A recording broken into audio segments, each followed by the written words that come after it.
And one of the things that was pointed out before is that every single one of those fronts, every one of those enemies combating against Israel also is an enemy of ours, because it's not just Israel, it's not just that map, it's quite literally Western civilization, because it is Western civilization that's in their way.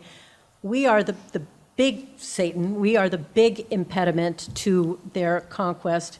Israel is really the most forward front of this. So when people say, why should we help Israel, we should be much more contained, we not worry about America first, and in fact, America only is something that comes up increasingly these days. Why Israel? Why not? Now we're going to help everybody in the whole world. This is not who we're supposed to be. Why is Israel such a special case on the entire globe? Daniel. So there's one thing I like to say, it's not about Israel, it's about Islam. That's really the thing to remember. We could be in their place, but so can any other country. One of the most revealing things was what happened with India.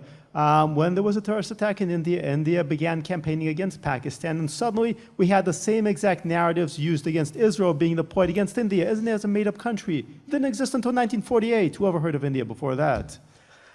The point being that all the narratives are interchangeable. Kashmir becomes Gaza, it becomes the open-air concentration camp.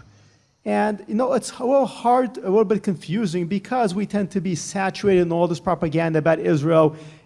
Everything there is really about Israel. Israel is destabilizing the entire Middle East.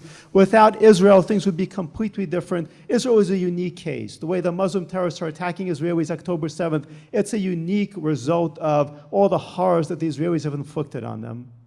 Nonsense.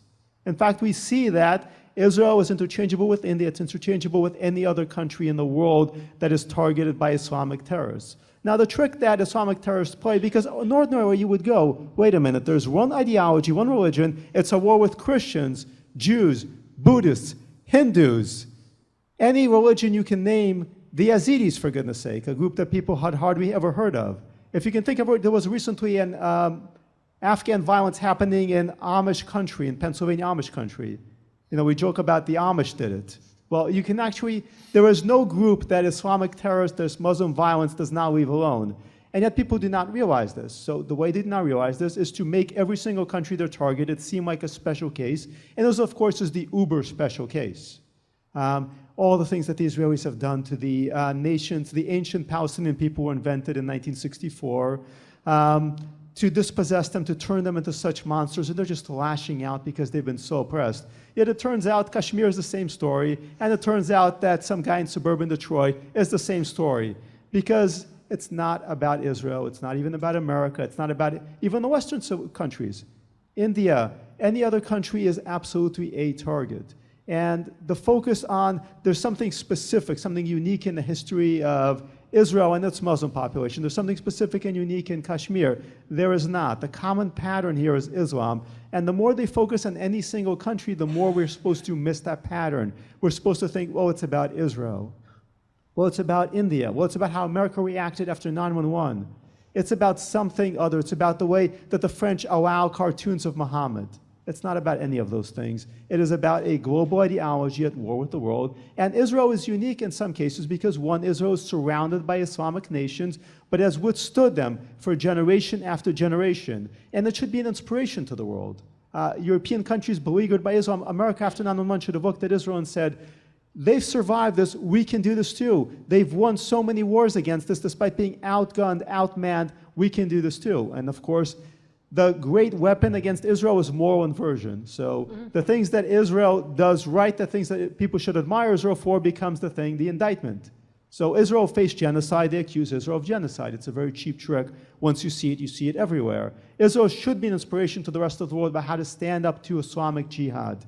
Instead, Israel becomes the model for how not to do it. No, we know much better how to do it. We know how to arrest terrorists and then have them in Gitmo, give them access to Harry Potter novels and 5-course meals, then send them to 5-star luxury terrorist rehab in Saudi Arabia. That's much better. Why are Israelis not doing that? No, you have all these Western readers going, we don't understand what the Israeli purpose here is in Gaza. We don't understand this. It's baffling.